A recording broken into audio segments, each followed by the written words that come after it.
Thanks, Bob. Turning to our legislative watch, the clock is ticking for the governor and legislators to make their move in a battle over federal child support laws. Now, without a fix, deadbeat parents could be off the hook.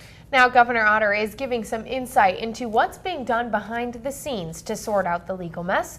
Eric Gonzalez and our partners at 670 KBOI Radio asked the governor whether one option, calling the legislature back for a special session, could soon be on the table. For the past 2 weeks, the clock has been ticking for Idaho to fix the child support law or risk losing millions of dollars in federal child support funding. But the governor says he's not ready to make that call yet. Governor Otter joining us in studio. The governor took calls on 670 KBOI this afternoon, and the question everyone wants to know, will he call a special session? I'm not prepared to answer that question yet. The governor says he is working with lawmakers to determine if and when they will call a special session to pass a law that keeps Idaho from losing more than $36 million in child support funding.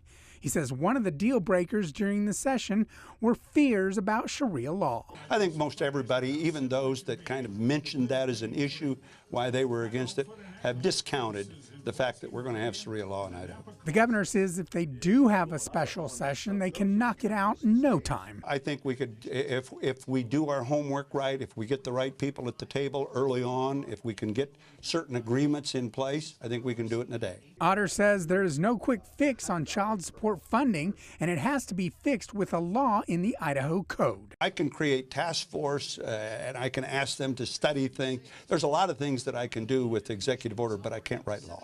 I asked the governor on camera and off camera about what kind of timeline he's looking at to call a special session. He did not talk about any of his plans, but he does have until mid-June to make a decision.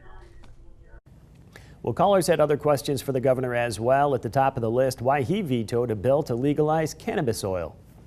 We've got parents now that are still going to be criminals trying to help their kids. To say that there is absolutely no available help now is dead wrong.